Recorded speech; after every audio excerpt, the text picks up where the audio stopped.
nyaata kana nyaadhee kaffaluuf gaafa qabu shayii homaa kana shayii itti dhugee bishaan illee haayilaandii kana itti qabadhee birrii diraama 40 naan jedhe.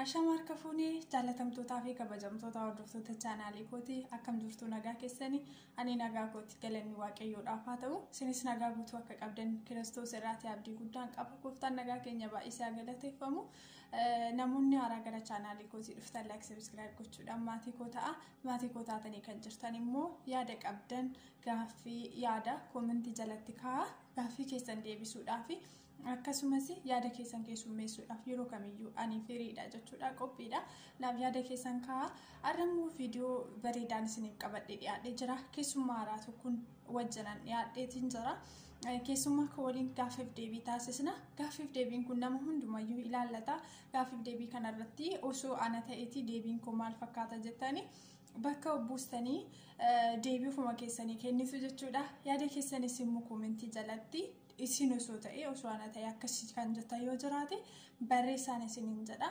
baay'een isin jaalladha baay'een isin kabaja kallattiidhumaan gara keessummaa kootittan isin dabarsa turtiin keessan amma dhumaatti nu waliin haa ta'u. Tole kabajamaa fi jaallatamaa obboleessa koo baga nagaadhaan waamicha keenya kabajjee gara chaanaalii abdii dhalootaatti dhuftee keessummaa kabajaa taateen sin jedha eebbifami mee hordoftoota chaanaalii kootii wajjiniin wal barii maqaa kee fi eessa akka jirtu eenyummaa kee dhaloota chaanaalii koo hordofanitti himi isaa wajjiniin wal barii sin jedha. Atiillee guddaa galatoomii keessummaa nagootee gara chaanaalii keetti naaf affeeruu keetii fi guddaa galatoomii sin jedha.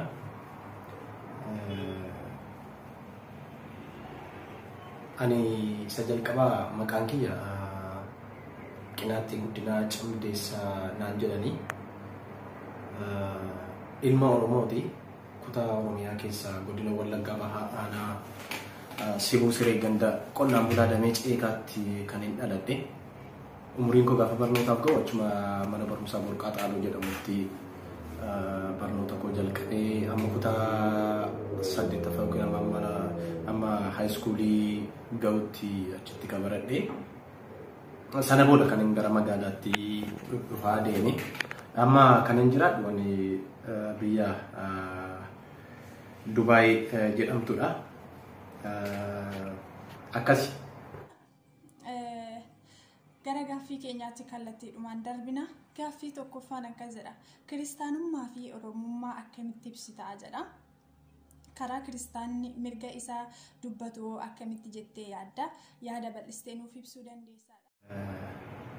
Kiristaanummaa fi oromummaa wanti jedhamu kun waan lamadha. Jechuun isaa lama kiristaanummaa oromummaa jarreen kun lamaan isaanii mata duree mataa isaanii danda'an qabu. Kiristaanummaa fi oromummaa akkamitti ibsitaa kiristaanni karaa akkamitti mirga isaaf dubbachuu qaba yookiin mirga isaaf falmachuu qaba dhugaadha.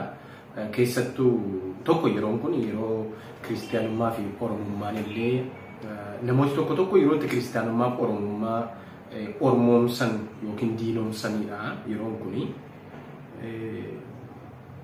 Yeroo tokko immoo yeroo itti kiristaanummaa fi oromummaa illee wal keessa borcanidha yeroon kuni.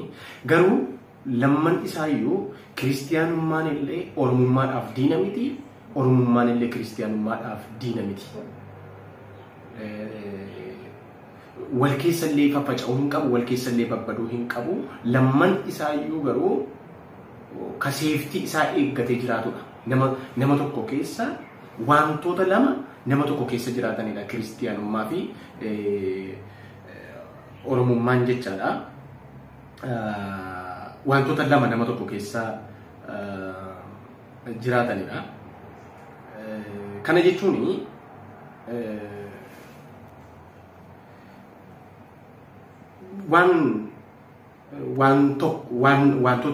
waan tokko keessa waan lama qodaa tokko keessa waan lama waan ta'an jechuudha yookiin mana tokko keessa wantoota lama jiranidha jechuudha. Waan kun lamaanuu mana tokko keessa jiru waan garaa garaati garuu faayidaa akka qaban. Waan garaa garaa ta'anii faayidaa akka qaban jechuudha. Kanaaf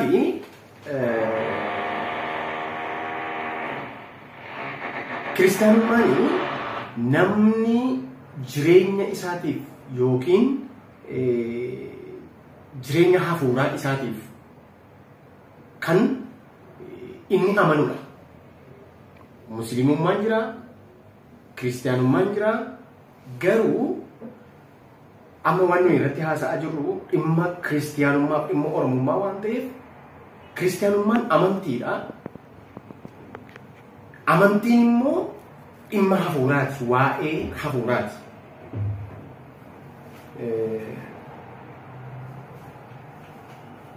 Kanaaf kiristaanummaan namni tokko jireenya hafuuraa isaa ittiin jiraachifachuudhaaf kiristaanni tokko isa jalqabaa kiristaana. Kiristaana kan nu jennu immoo karaa dhugaa sana hordofuudhaanii karaa dhugaa sana karaa Kiristoos isa jalqaba kiristaanummaa nuu ta'e isa hordofuudhaan faana isaa dha'uudhaan kiristaana ta'u jechuudha. Kiristaanummaan isa jechuudha. Dhugaa Kiristoos hordofuu jechuudha. Oromummaan immoo dhiigaan haadha keenyaaf abbaa nuyi irraa dhalanneen dhiigaan kan nu kennamedha.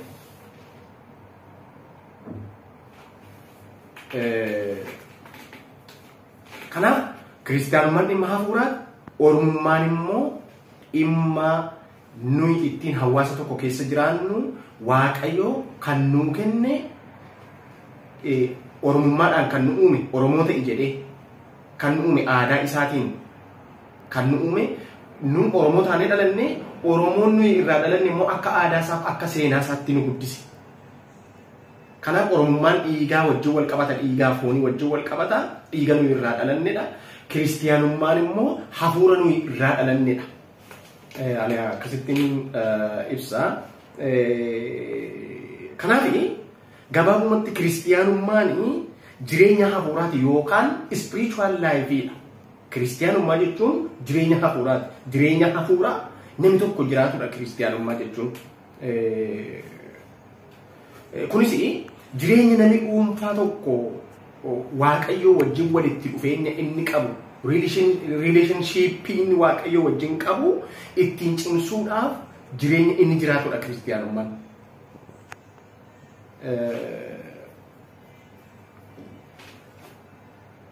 Kanaaf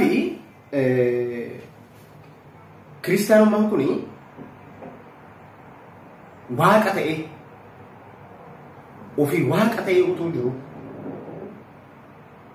nama ta'e immoo kan nuu dhufe Iyesuus Kiristoos hundeen kiristaanummaa Iyesuus Kiristoos jechuudha.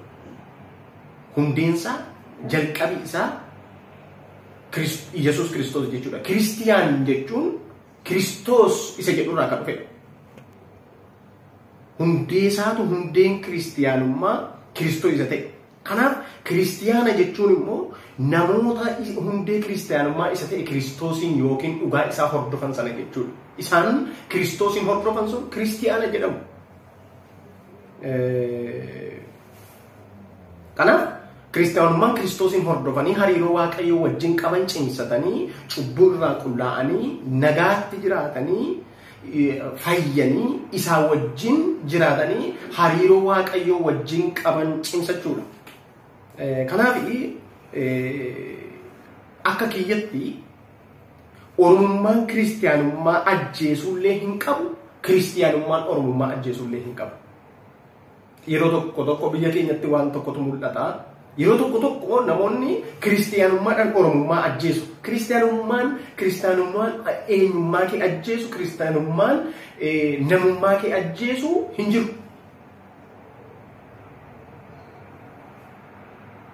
Oromummaan illee kiristaanummaa ajjeesuu hin qabu. yeroo tokko tarii aadaadhaan wal qabatee duudhaadhaan wal qabatee waan hawaasi Oromoo godhu wajjin wal qabatee wanti kiristaanummaatti bu'u jiraachuu malata. Garuu tootaalii Oromummaan kiristaanummaa ajjeesa jennee dubbachuu hin dandeenyu. Aadaan kiristaanummaa cimsanillee jiru achi keessa waan ta'eef jechuudha. Kanaafi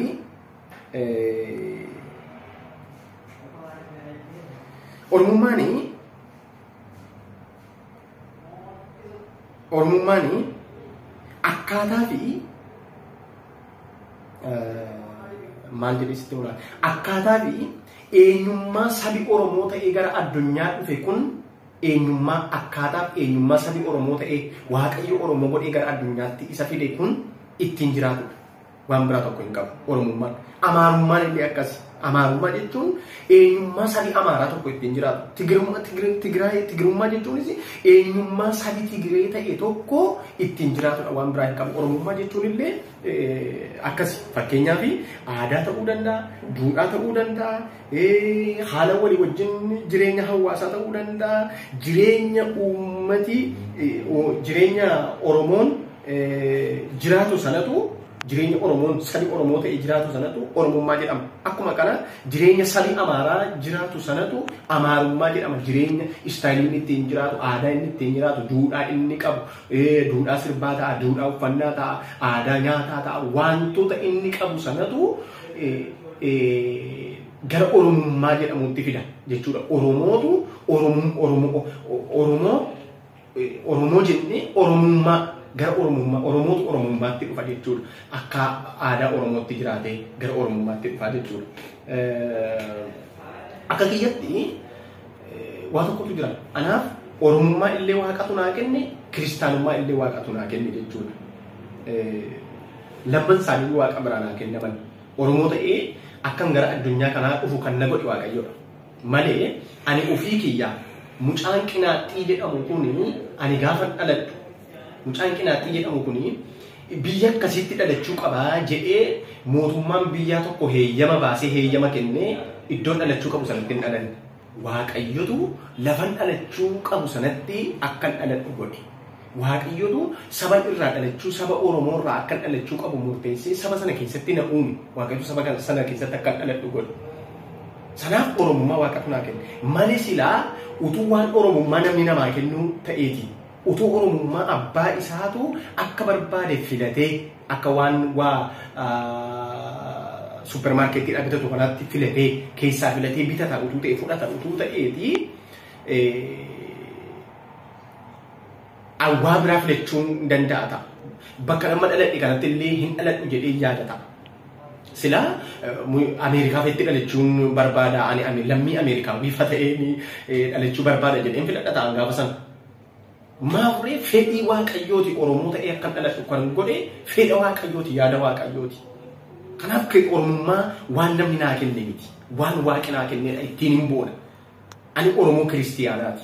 Oromoo kiristiyaanuma. Oromoo Kiristoos duukaa deemu. Oromoo Kiristoos hin hordofu. Oromoo dhugaa hordofu. Oromoo dhugaa duukaa deemu. Oromoo kiristaanummaa dhugaa qaba.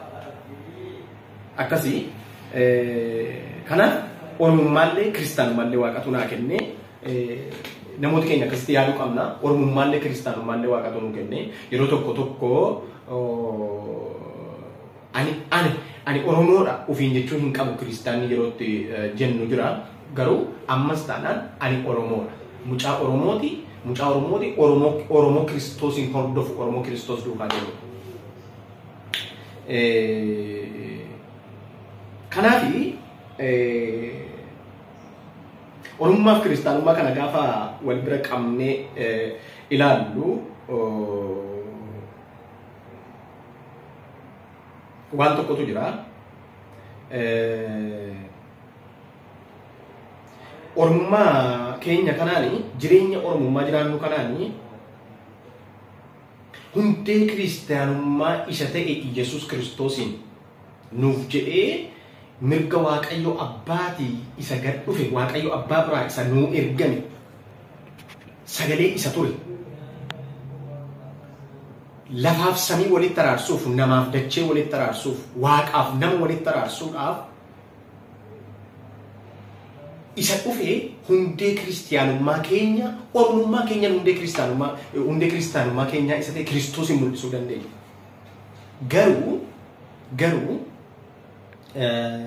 waa tokkotu jira. Kiristaanummaa keenya garuu ormummaa mul'isuu hin dandeenye. Waan namni kamuu hubachuu danda'u. Kana jechuun nun ormummaa keenyaan aadaa keenya ta'a. Ormummaa keenyaan kiristiyaanummaa mul'isuu dandeenya yookiin wangeela lallabuu dandeenya yookiin wangeela mul'isuu dandeenya. Garuu wangeelaan eenyummaa keenya, namummaa keenya, aadaa keenya, eenyu keenya mul'isuu hin dandeenye. Kanaaf walumaa gala oromummaan kun akkaataa sabni tokko ittiin jiraatudha. Kanaaf gabaabumatti oromummaa waan namni namaaf kennu illee miti. Waan namni namarraa fudhachuu danda'u illee miti. Waan waaqayyo namaa kennudha. Kanaaf namni kamuu oromummaa isaatti saalfachuu qabu. Ani oromummaa kiyyatti hin saalfadhu. Egaa gabaabumatti kanaan xumuree waa'ee kiristiyaanni mirga isaa fi akkamittiin dubbachuu qabaa, waa'ee mirga isaatii, waa'ee eenyummaa isaatii akkamittiin dubbachuu qabaa gaaffii jedhu keessattuu biyya keenya keessatti, biyya Itoophiyaa keessatti wanti kun wal xaxaadha.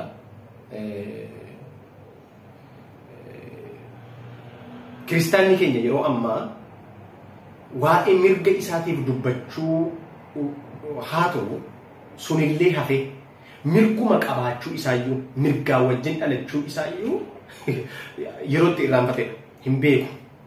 Irraanfateera, dagateera. Waa'ee mirga isaatiif falmachuu miti. Nama mirga qabaachuu isaa beekutu yoo qaami ta'e wayiidhaa dhufee mirga isaatti bu'ee waa'ee mirga isaatii dubbata. Sun yoo beeke, mirga qabaachuu isaa yoo beeke qaami wayii dhufee mirga isaatti yoo bu'e waa'ee waan kan isaatti bu'ame sanaa, waa'ee mirga isaatti bu'ame sanaa dubbatachuu danda'a. Waa'ee mirga qabaachuu isaa yoo beeku taanaan waa'ee mirga isaa dubbachuullee falmachuullee hin danda'u. Kanaaf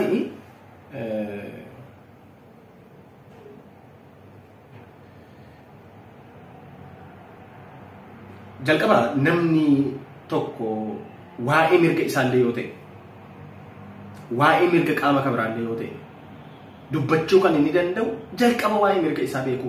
Waa'ee mirga isaa erga beekee booda, erga sana sirriitti beekee booda waa'ee mirga isaallee falmata, waa'ee mirga qaama nama kabiraallee falmachuu yookiin dubbachuu danda'a jechuudha. Kabiraanii Tole galatoomii siin jedha. Egaa namoonni baay'een yaada kee kanarraa keessumatti iyyuu dargaggoonni, kiristaanonni, tajaajiltoonni waan baay'ee akka irraa hubatan karaa sooshaal miidiyaa kanaatiin wanta baay'eetu jechuun gaaffii namatti ta'a jechuudha. Waan numti beekan iyyuu waan akkas ta'u qaba jedhanii dhugaa isaarra jiru iyyuu gaaffii yeroo namatti ta'u jira. Namni inni tokko jedha, inni tokko jedha. Kanaaf egaa namoonni yaada kee kanarratti akka waa baratan abdiin qaba. Gaaffiin inni lammaffaan garaagarummaan jireenya nama amanee fi nama hin amannee gidduu jiru maalii jedha. Keessattuu jireenya dargaggootaa keessatti namni amane tokko fi namni hin amanne tokko. Inni kun ifaaf dukkana yoo jenne sirriidha. Keessattiyyuu immoo jireenya dargaggootaa keessatti mee garaagarummaan jiru maalii jettee yaadda? Okay, galatoomii. Nama amanee fi nama hin amaniin gidduu garaagarummaa guddaatu jira.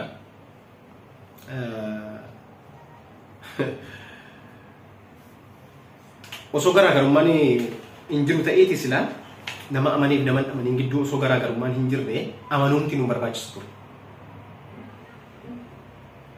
ture. Kanaaf nama amaneef nama hin amaniin tokko gidduu garaagarummaa hamma kanaa hin jedhamnetu jira.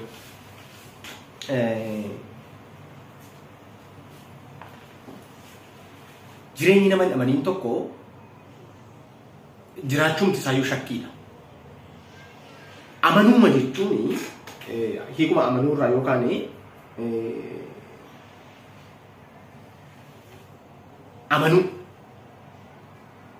amanuu fi hin amaniin, kan amaneef kan hin amaniin. Amanuma wanti jedhu itti of gatuudha, itti of dhiisuudha. Amanuudha bakka waan biraan sana booda akka hin jirre amanuudha. Shakkii malee jechuudha, waan shakkii hin qabnedha jechuudha. Hin amanne jechuun immoo jiraachuuf shakkisiisaa waan sun waa gochuuf yoo yaaddee itti amante tana itti amaneera. Itti amaneera jechuun hin ta'a jechuudha. Hin amanne jechuun immoo shakkisiisaadha ta'uullee dhiisuullee akkanatti jireenya amanamee jiraatuu fi jireenya akkanatti shakkiidhaan jiraatamu jechuudha. Hiika kan biraa hin qabu. Kanaaf nun amantii kana kan nuyi amannee fi jiraachuu jechuun isayyuu bara baraan jiraachuu kan nuyi amanne. Ameen. Galanni Waaqayyoof haa ta'u. Nun amantii kana kan nuyi amannee bara baraan jiraachuuf.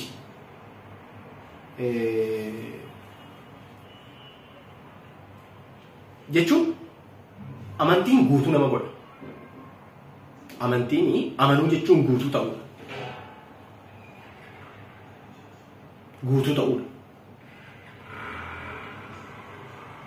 Amma isa karaa amantii karaa hafuuraa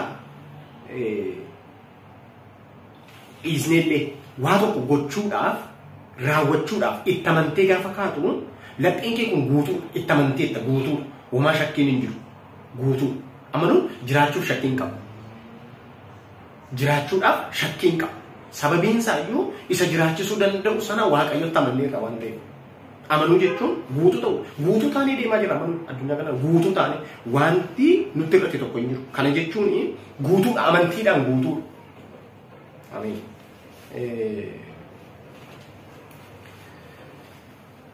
Kanaaf amanuun guutuudha.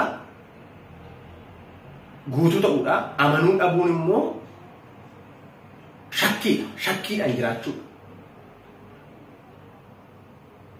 Kanaaf irra caalaa kiristiyaanni amantiin isaa kan nuyi itti amanne addunyaa kana qofa irratti kan nu fayyadu miti. Baay'ee addunyaa kana irrattis nu fayyada. Irra caalaa garuu nun akkuma Phaawulos jedhu nun qabsiisa mootummaa Waaqayyoo fudhanneerra akka Phaawulos jedhu abdiin nuyi qabnu yookiin amantiin nuyi qabnu amantii addunyaa kanaa qofaa miti.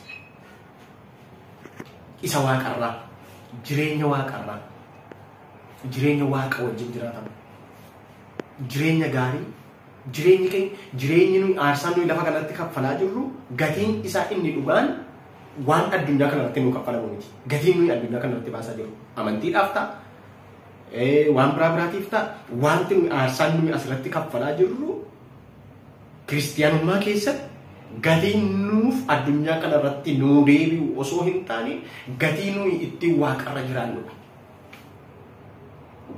Wanti nuyi kiristaanummaa keessatti goonu kiristaanummaadhaan wal qabsiisnee amantiidhaan wal qabsiisnee waan nuyi goonu bu'aan isaa bu'aa waaqarraati, waan biraa hin qabu.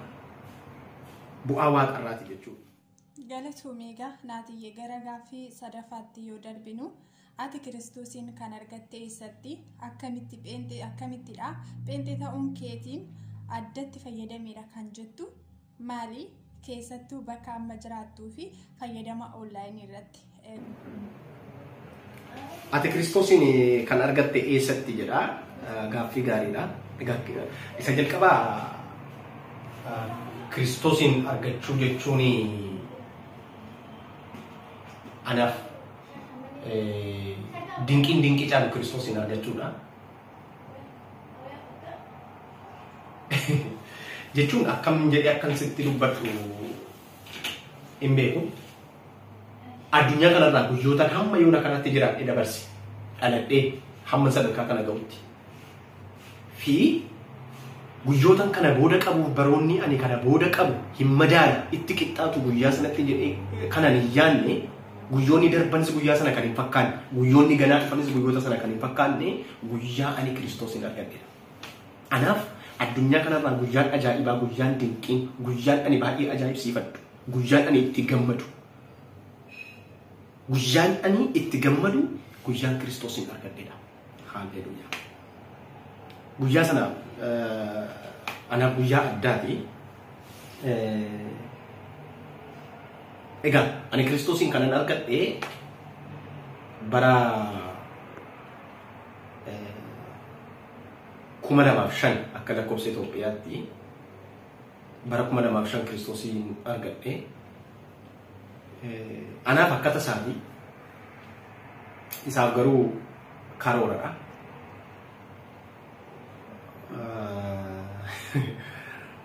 Anaaf akka tasaa ta'ullee inni karoorsee guyyaa sana na waame nan dhaqe Kiristoos wajjin wal argame. Jechuun ani guyyaa man dhaqe sana hin jijjiirame. Namni si amanii malee akkas godhi malee Kiristoos duukaa bu'ii, Kiristoos jaallataa, Kiristoos dhugaadhaa, Kiristoos akkasi jedhee namni dhugaanatti ba'illee hin jiru. Garuu an akkasumatti deememan cheerchii dhaqee cheerchii gaafa dhaqu konferensii wayiitu jira. Ani dibamuu waan jedhamu sana hin beeku. Lakkaa namni hin dibama. Namni hin dibama. Dibamuu jechuun baay'ee dibamuu jechuun namooti hiika garaa garaatti kennu dibamuun bulfamuu. Fakkeenyaaf dubartoonni baadiyyaa tokko dubartoonni ciccimoon dubartoonni baay'ee cimoon ganama ka'anii abidda barbaacha akka mandararra hin fiinnee fi akka ollaatti hin fiigneef abidda barbaacha gufuu bareedaan abidda dibatanii bulfatu. Waan sun faayidaa boriif kan bule jechuudha. Bu'aa boriif kan bule jechuudha. Akkasii namni dibamaan namni Waaqayyo gaafa si dibu bu'aa wayii buuftaaf si ka'a jechuudha. Bu'aa wayii buuftaaf si diba jechuudha. Kanaaf gaafuman cheerchii dhaqe gaafuman amane gaafan Kiristoosiin fudhadhe sana hin dibame akka carraa namichi gaafa sana konferensii sana tajaajilu Taarikuu jedhama. Amma namni kun gara dhalataa gara Dambidoollooti amma gara Ameerikaa jira na fakkaata. Nawaamii gaafa sana nawaamii naa kadhate ani hin beeku kadhachuu kana maalii kana harkarra kaanii akkas gochuu kana hin beeku naa kadhate achi wayyaa narratti babbadeedha ijoolleen achi na fuudhanii na baasanii gaafa hin bahu wayyaa koo ofirratti gaafa laalu wayyaan badeera maal taatee jennaan hin dibamtee naan jedhan hin dibamuu kana hin beeku. Galee wandaa dhannaa waddicha sana nama kuffisuu hin jedheeni ergasii anallee natti mi'aa dhufe torbeessaatti ana amanee gaafa torbeessaa wangeela lallabuu jalqabeera jechuudha. Galanni waaqayyoof haa ta'u. Innaa akkasii pheenxee ta'uu keetiin addatti fayyadameera kan jettu maali?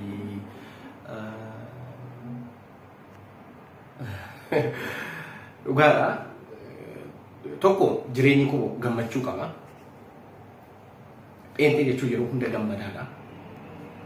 Dhaabellee, argatellee, guuteefillee, hirrateellee, itti tolellee, itti badellee, addunyaan kun olii gadi ceeqamellee, galaanni ol ka'ellee, gadi bu'ellee. Pheenxee jechuun gammadaadha. Kanaaf keessi koo gammachuu guutuu qaba. Jiraachuu koo duwwaatti hin gammada. Jiraachuu koo duwwaatti hin gammada. Isumaayyuu immoo kan isaa ta'ee jiraachuu kootti. An kan Kiristoos ta'ee jiraachuu kootti gammachuu guddaan qaba. Wanti ani fayyadame wanti guddaan ani mucaa mootummaa Waaqayyooti. Faayidaan kana caalu tokko jiru. Addunyaa kanarra. Oolesdhaan gadis buune, Ameerikaa deemne, Awurooppaa deemne, eessa dhaqne faayidaan kaadhimamaa yookiin kaadhimamtuu mootummaa Waaqayyoo ta'uu caalu tokko jiru. bu'aan an argadhe kan bu'aa mootummaa waaqayyooti bu'aa kabraa miti bu'aa mootummaa waaqayyoo argachuu konkolaataa birriidhaan bitatta mana appaartaamaa barbaadde gamoo barbaadde birriidhaan ijaarratta waan ijaaramuu hin dandeenye harki namaa ijaaramuu hin dandeenye mana harki namaa ijaaruu hin dandeenye ol gubbaa waaqarraa waan an argadheef keessi koo na gammada addatti faayidaan an argadhe kan already jireenyi koo na jijjiirameera jireenya jijjiiramaan jiraadha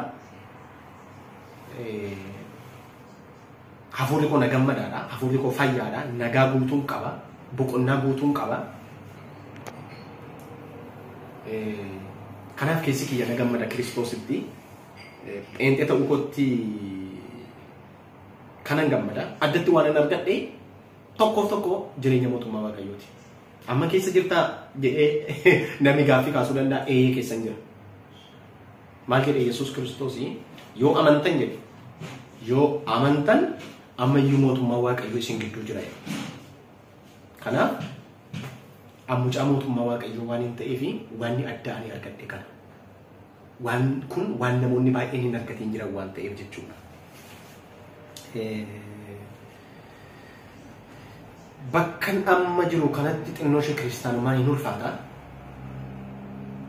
Dhuguma dubbachuuf bakkan amma jiru kanatti kiristaanummaan xinnoo hin ulfaata. Garuu Kiristoos isa keessa kee jiru sana beeknaan Kiristoos isa keessa kee jiru isa si keessa jiru dhugaa si keessa jiru sana beeknaan kiristaanummaa jechuun waldaarra deemuu qofaa miti yookiin waldaa keessa tajaajiluu qofaa miti kiristaanummaa jechuun Kiristoos isa nu keessa seene qorichicha fayyina sana isa akkamittiin baannee deemna isaa wajjin akkamitti jiraannaa waan jedhudha. Kanaaf haala onlaayinii wajjin wal qabatee egaa tajaajilli tokko yeroo tokko onlaayinii kana irratti hin kennama. Dhugaa dubbachuuf kan tajaajila onlaayinii kana hin jaalladhu dhugaa masaa dubbachuudhaaf durillee yeroon biyya Itoophiyaa jirullee ijoollee yeroo tokko giruuppii tokko keessatti naqamu akkasuma godhii kanarra nu tajaajilii jedhu naa bilbilu wangeelaa wiccinaatti akkas godhi nu tajaajili jedhu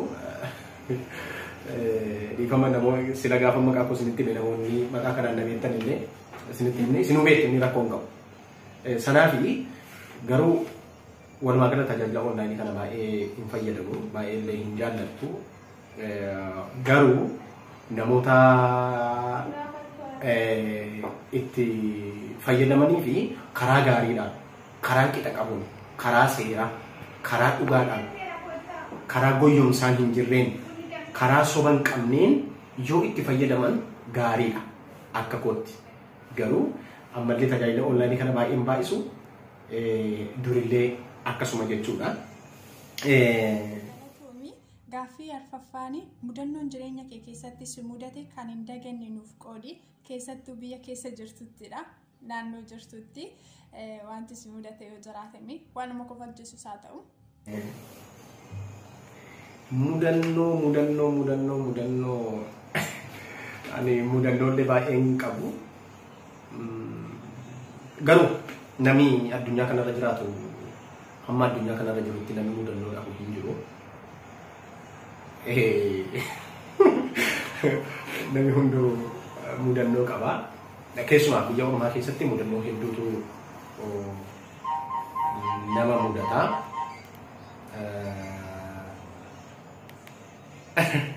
Mudannoo hedduutu nama mudata dhugaa.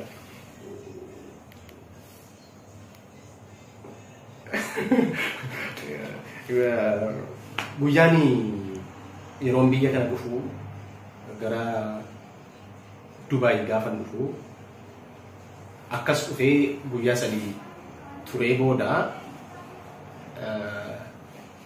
akkas gara namni hin jiru. Egaa biyya ormaa kanatti namni hunduu namni mana sibira oolu hin jiru. Namni hunduu hojii isaa deema.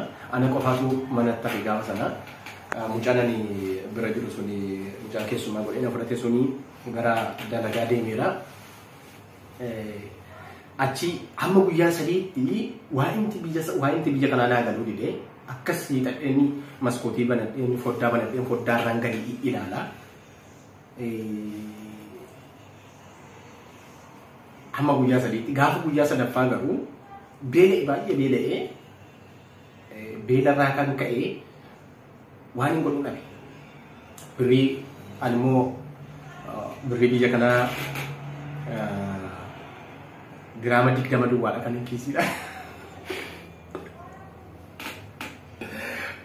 Kan borsaadhaa qabu amma mana immoo gaafa mana taa'u nyaati biyya kanaa rakkasadha gaafa jedhamu nan dhagaa. Biraayinii jedhama ani hin beeku. Achi deemee mana nyaataa deemee nyaata kana ajajadhee jechuun ajajachuu sana iyyuu waraqaarraa ganaa qubaanitti agarsiisee ani qarshiin achirra akka jiru hin beeku, waraqaa sanarra akka jiru hin beeku, afaanii waliin galdu. An xinnoo ishee Ingiliffaan kanam yaala. Isaan immoo Ingiliffaa kanallee baay'ee miti. Achi afaanillee walii galuu dadhabnee nyaata kana naaf hin jedhetti agarsiisee kaza naaf fidanii nyaadhee isayyuu awwaan itti gogodhamu kana akkasuma bukkee naanna'ee sii dhufaa qixxeessaatti godhadhee qixxeessaa dhiisee gaafa nyaata kana nyaadhee fitee kaffaluuf gaafa qabu shayii homaa kana shayii illee itti dhugee bishaan illee haayilaandii kana itti qabadhee birrii diraama 40 naan jedhe durbaan. Angkan ini borsaa qabu diraama 20dha. Diraama 40 naan jedhe. Jechuun amma afaanii walii galuu dadhabne jedhee ma yaada. Achi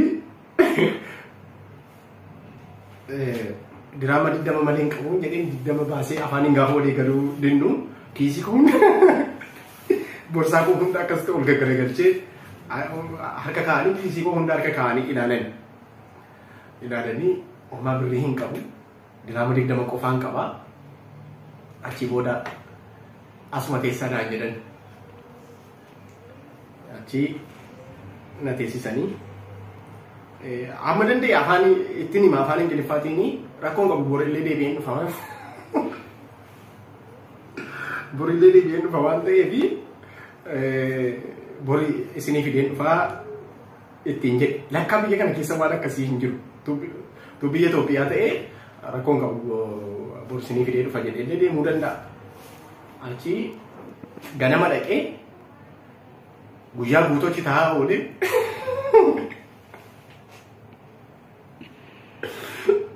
guyyaa guutuutti taa'aa oolee ani birrii keessaan qabu birrii ishee 20 sana diraama 20 sana irraa fudhataniiru mucaa sanaaf bilbiluu hin danda'u waan ittiin bilbiluuf hin qabu daataa hin qabu irra caalaa namni biyya kanaa daataa fayyadama malee bilbila daayireektii kana baay'een fayyadamu mucaan naan bilbilu ani isaan hin bilbilu mucaan kan inni hojiidha galu sa'aatii 12 halkan akka asitti sa'aatii 12 jechuudha. Achi mucaan sa'aatii jarri nagadhiisu diddee mucaan dhufee sa'aatii 12tti mana dadhabee naa bilbila. Gaafa naa bilbila kaasee akkas hin ta'e. Innaan mucaan fiigee dhufee birrii sana hanga namaa kaasee achi taa'aa oolee mucaan dhufee birrii sana narraa kaffalee gara manaatti na fuudhee gale. Naa mudannoo kanan qaba. Gaaffii shanaffaanii osoo guyyaa boruu Yesuus ni dhufa jedhamtee har'a carraan lama siif kenname maal goota? Bareedaadha. Osoo guyyaa boruu Yesuus dhufa jedhamtee har'a carraan lama siif kenname maal hojjetta jedha. Baay'ee gaaffii kanarratti otoo carraan naa kennamu sun maal laata? Tokko carraan naa kennamu sanatu murteessaadha. maal tokkanaa kennamu. Garuu wanti murteessaan tokko dhibbaa dhibba wanti ani bira darbuu hin dandeenye Yesuustu dhufa taanaan carraa kan biraan naa kennamullee hin qabu. Yoo naa dhufellee jira garuu addunyaan kun waan baay'ee siidaatti. Addunyaan kun Yesuus dhufuuf gaafa jedhu carraa kan biraa, carraa ati itti gammaddu, carraa ati ittiin hatamtu, carraa ati ittiin immoo misirroo eegaa jirtu sana dhabdu carraa wayisii qopheessuu dandeessi. Haa ta'u garuu an Kiristoostu dhufa taanaan carraa kan biraa hin fayyadamu. Tokko isa eeguu waa akkamitti lafa dha'ee garaadhaan gangaladhee jilbaan daa'imee isa kadhachuu. Guyyaa borii dhufa jennaan. Oh my God. Utuma akkas jedhaniiru. Amma garuu dhugaa sana namni keenya waa tokko beekuu qaba. Kiristaanni waan inni beekuu qabu. Yesuus bor dhufaa, har'a dhufaa, sa'aatii kana dhufaa, daqiiqa kana hamma ijuu libsaatti waan utuu nuyi dubbataa jirru dhufa ta'ee hin beeku. Maaliif Yesuus Kiristoos guyyaan dhufaatii kootii hin beekamu jedhee kan inni dubbatee fi namni hunduu yeroodhaa gara yerootti guyyaadhaa gara guyyaatti qophaa'aa ta'e akka taa'uufi. Namni hunduu qophaa'aa ta'e akka taa'uufi. Guyyaa kana dhufa jedhee Yesuus Kiristoos kan inni hin beeksifne jechuudha. Garuu wanti kun amma raajamullee Yesuus bor dhufallee jedhee raajiin ka'ee raajullee jira natti hin fakkaatu. Sababiin isaayyuu raajameera.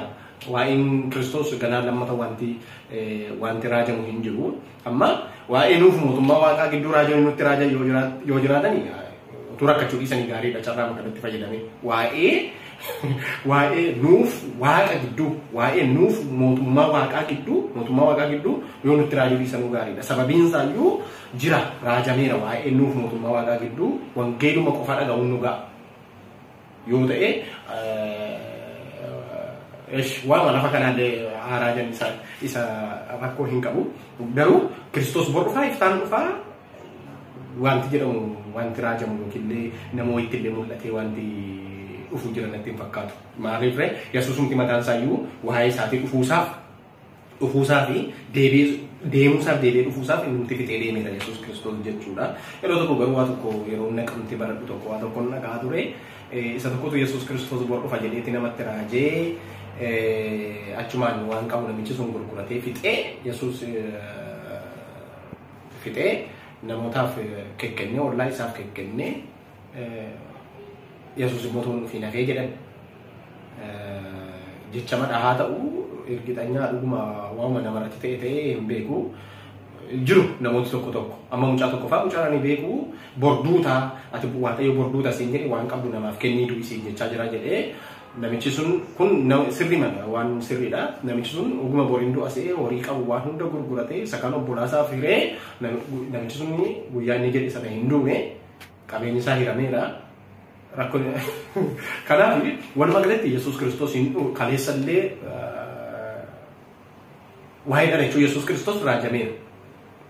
Isaayyaas fa'i raajameera Kiristoos akka dhalatu. Garuu Kiristoos guyyaa kana deebi'ee dhufa wanti jedhamu raajamu. Dhalachuuma isaayyuu guyyaa gaafa akkasii dhalata Yesuus jedhamee wanti raajamee hin jiru. Dhalachuu isaa qofaadha malee. Kanaaf guyyaa Yesuus Kiristoos deebi'ee dhufu wanti raajamu hin jiru na fakkaata gara fuulduraatti illee. Gara gaaffii ja'affaatti yoo dhufnu xiqqoo ishee gaaffii nama kofalchiisudha. Nama kofalchiisu garuu maaf na gaafatte jechuu dandeessaa? Dirqama yaaduma koo keessa waan dhufeef rakkoon qabu miti akka deebistu immoo abdiin qaba. Jaalallee qabda. Egaa namni hundumtuu jaalallee qaba miti jechuun amma yoo qabaachuu baatellee yeroo isaatti namni hundumtuu jaalallee qabaata. Kanaaf ati jaalallee qabda. Jaalallee qabda.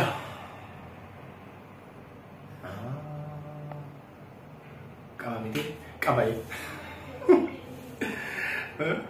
Ishee bishaan lagaa fakkaattuu qaba. Ishee akka malee bareeddu akka ajaa'ibaa bareeddu qaba. Walumaa gala jaalallee qaba.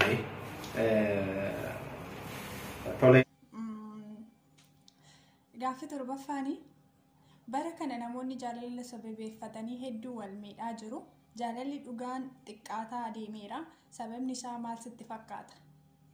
Dhiirota moo shaamarrantu dogongora qabaa jedhu? bara kana namoonni jaalala sababeeffatanii jaalalli sababa ta'a.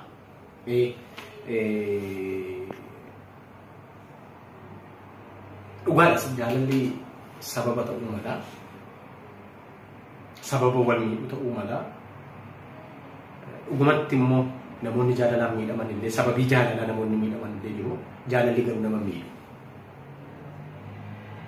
Waan nuyi beekuu qabnu jaalalli nama miidhu. Garuu sababii jaalala sababeeffatee namni tokko si miidhuu mala. Gurbaan tokko si miidhuu mala. Intalli tokko si miidhuu malti ta'a. Malee jaalalli ofii isaatii badaa miti. Amma yeroo tokko hiika gadhee jaalalaaf namooti kennan jiru. Jaalalli jiraa jedhe. Tarii sababii nama jaallatan dhaban tokko, intalli tokko sababii dhiira jaallattu, gurbaa jaallattu dhabde tokko, yookiin gurbaan tokko sababii intalli jaallatu dhabe tokko, jaalalli jiraa silaa jedha. Jaalalli dhugaan jiraa jedha. Jaalalli sirumsaa dhugaa tokko. Jaalalli sirumsaa dhugaa. Jaalalli jiraa kan jedhuuf immoo jira jaalalli. Jaalalli jira. Si keessa jira, ana keessa jira. Garuu nutu jaalala jiru kanaan sababeeffatee waan biraa ittiin hojjete. Bu'aa kan biraa ittiin barbaade, daldala kan biraa ittiin daldalleef malee jaalalli jira. Kanaaf jaalalli dhugaan xiqqaataa deemeera. Dhugaas himuudhaaf jaalalli hin socho'u. Jechuun gadilleen bu'u, olillee hin ka'u.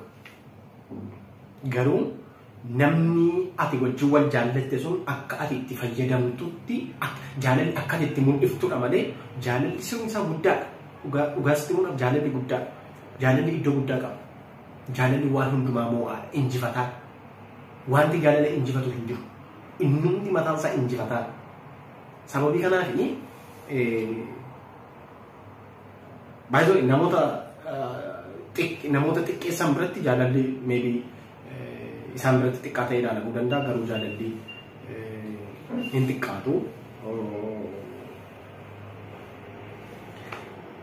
Kuni sababiin isaa namoonni jaalalaan wal miidhaa yookiin immoo jaalalli isaan biratti iddoo dhabaa kan deemu waan ani akka kiyyatti waan lama jedheen fudhadha. Tokko jaalalli bu'aa kan biraa hin barbaadu. Tokko sababiin inni guddaan jaalala bu'aa irratti hundaa'e.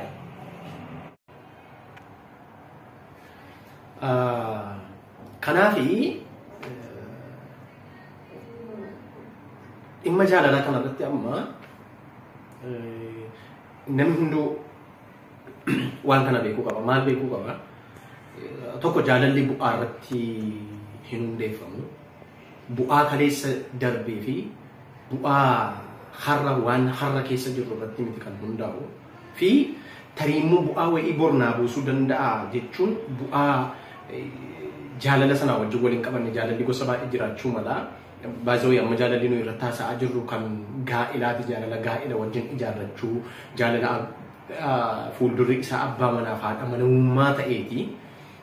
Sanaaf bu'aa kan biraa hin qabu jaalalli kana wajjin wal qabatu bu'aa kan biraa bu'aa har'aa haala irratti kan hundaa'e ta'uu hin qabu jechuudha. Kanaaf dogoggoroonni uumaman garlachanuu jiru.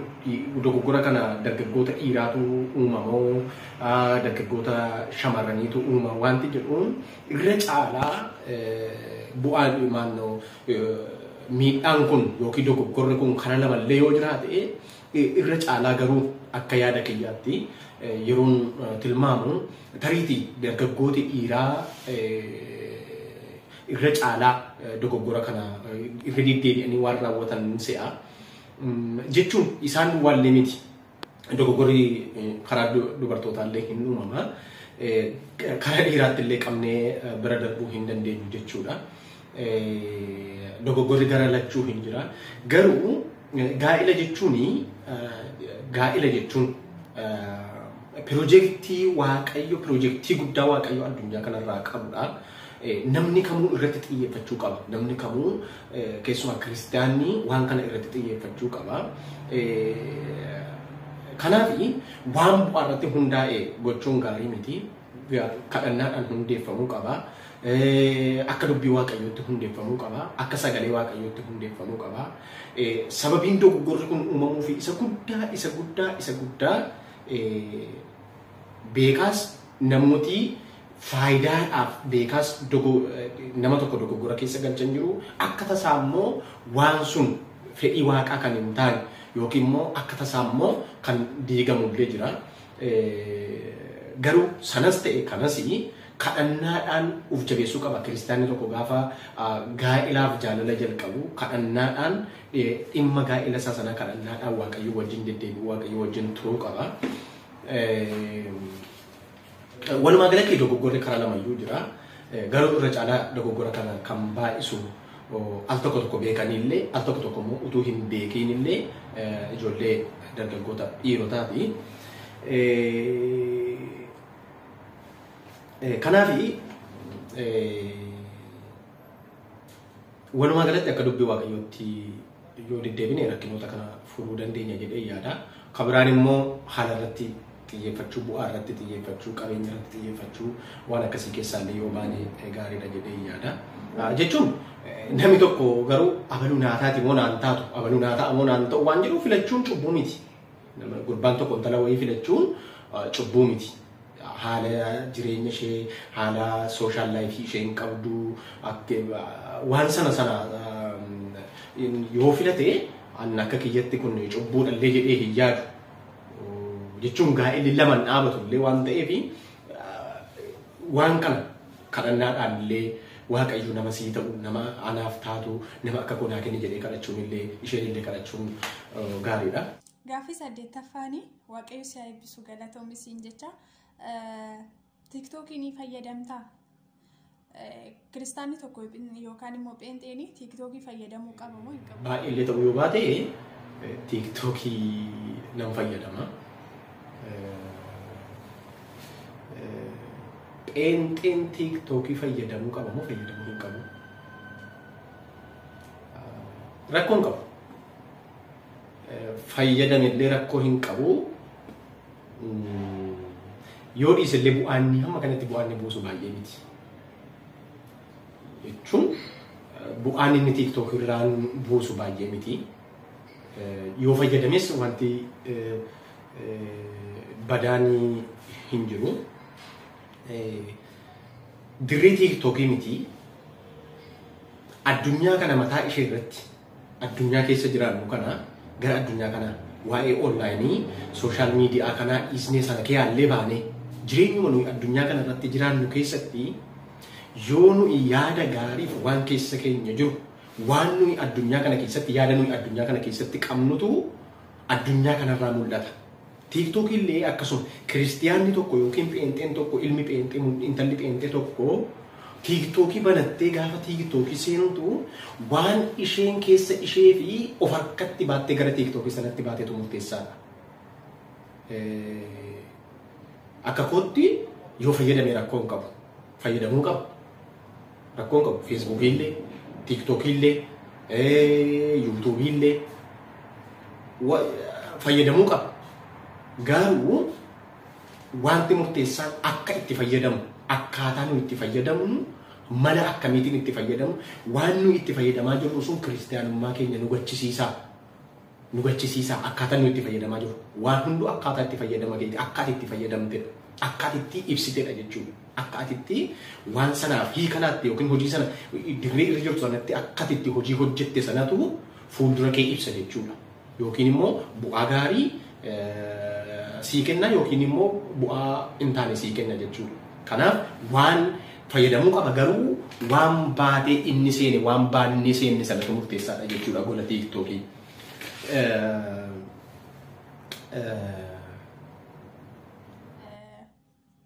Gaaffii salgaffaatti yoo darbinu lubbuu hin amanne tokko gara Kiristoositti fiduu fi wangeela lallabuu qofti gahaadha jettee yaaddaa? Lubbuu hin amanne tokko gara Kiristoositti fiduu fi baay'ee gaaffii bareedaadha. Waamichi keenya inni guddaan karaa arganne kan warra karaa hin argatanitti agarsiisudha.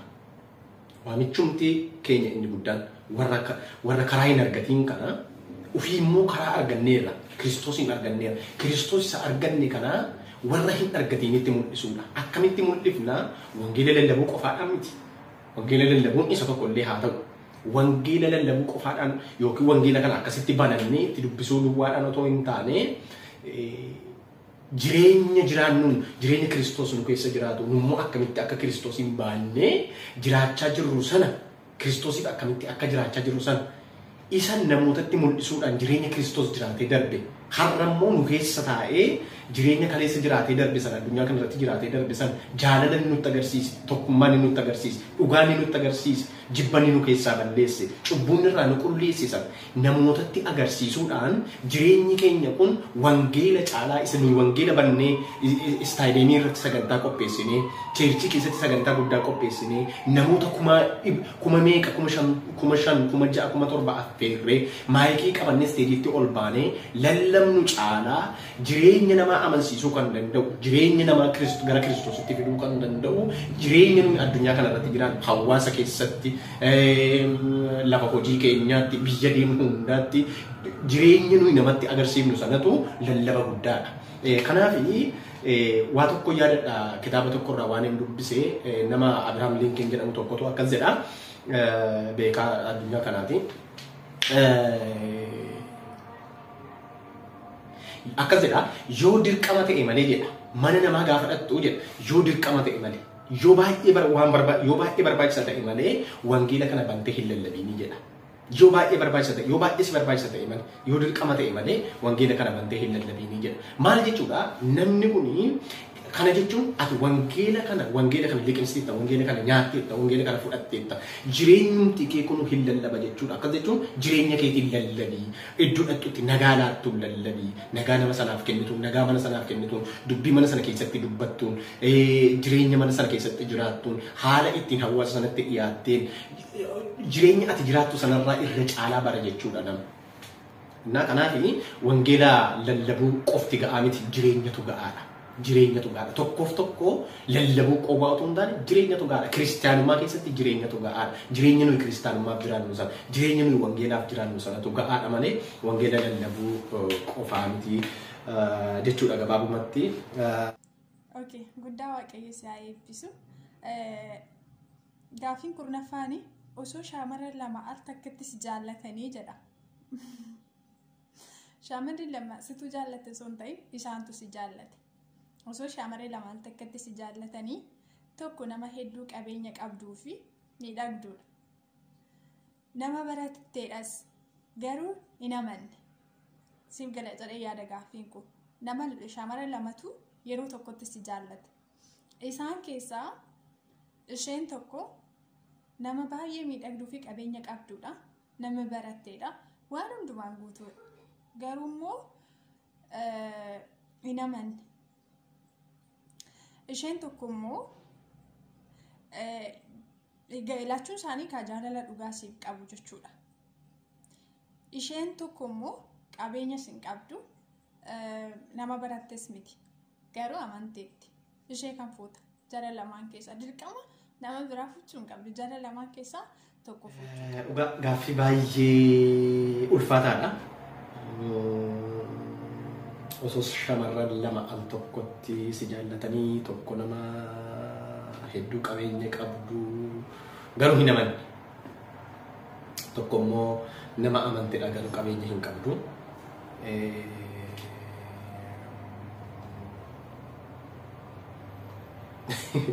Gaaffichi inni ulfaata.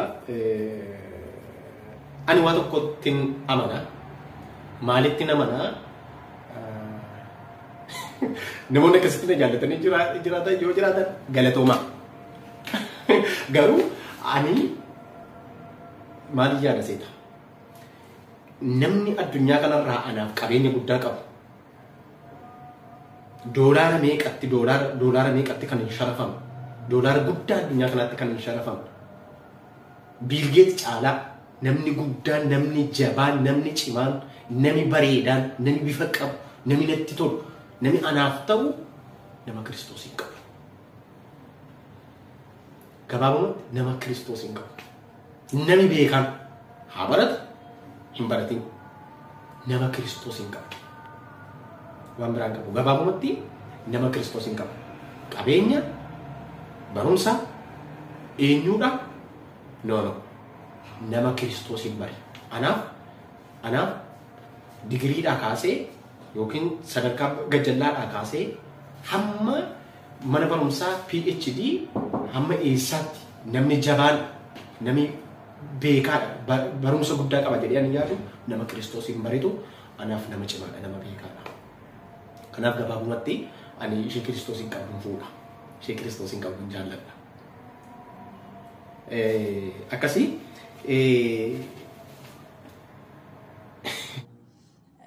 hundumti keessanitti yaadaadha. Gaaffiin itti aanuu fi inni dhumaa namni sooressi tokkoo fi namichi hiyyeessi tokko yeroo wal fakkaataatti mana isaaniitti nyaataaf si waaman. Lachuun isaanii hedduu si jaallatu.